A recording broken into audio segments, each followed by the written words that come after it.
To create a time off request, you must go to the Time Off Requests menu and select Create a Request. Start by clicking on Add Time Off. Choose the date and the type of time off. A number of hours is already entered by default.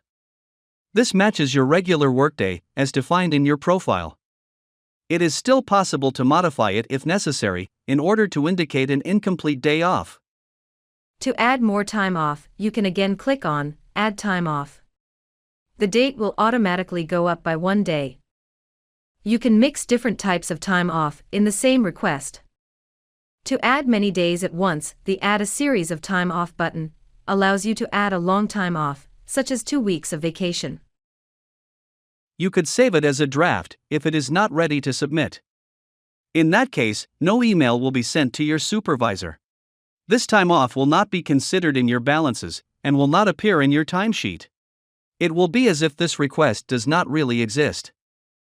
If the request is ready to submit, click on Save and Submit.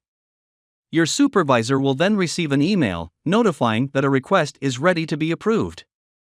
You will receive a confirmation email when it has been approved or rejected. Directly in the request page, you can see the evolution of the different balances attached to your request. In this example, we see the vacation balance, with the yellow color representing the time off from this request. We also see the evolution of the banked overtime, as the request includes the use of banked time. As soon as a time off request is submitted, it appears in the related timesheet, even if the request has not yet been approved. We can see the time off request here, and the link to return to that request. The hourglass tells us that the request is not approved yet. A green check mark will appear when it is. You can cancel an existing request by returning to it, even if it has already been submitted and approved. If the plan changed and our time off request has to be modified, we must first cancel it. However, you will not be allowed to cancel, modify, or add a time off that concerns a timesheet that has already been submitted. In this case, you will first have to go to that timesheet and put it back in a state where it can be modified.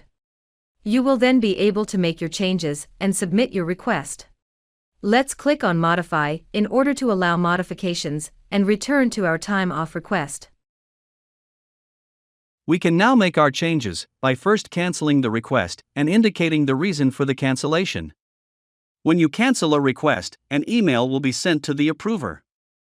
A request could also simply be cancelled without being modified and resubmitted. In this case, we want to make a modification. We can then go back to our timesheet to resubmit it. To do this, let's go to the bottom of the page, where we find the list of timesheets related to this request, including their status, as well as a link to easily access them. Note that we can also view the request history, which lists all events related to this request.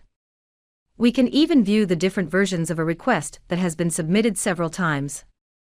Let's now go back to our timesheet in order to resubmit it. You can view the list of your existing requests in the Time Off Requests menu.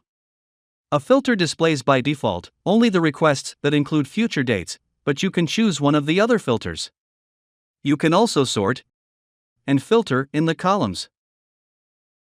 Still in the Time Off Requests menu, you will find a calendar, allowing you to view your time off. You can access the different requests by clicking on a specific date.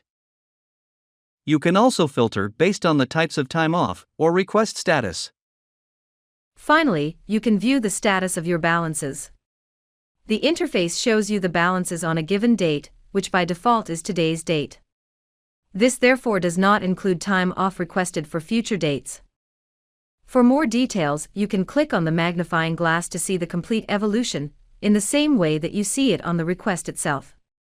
Again, it is possible to change the date range covered and access requests directly from here. The evolution sequence of a balance is made particularly of allocations, which increase the balance, and of time off used, which decreases it.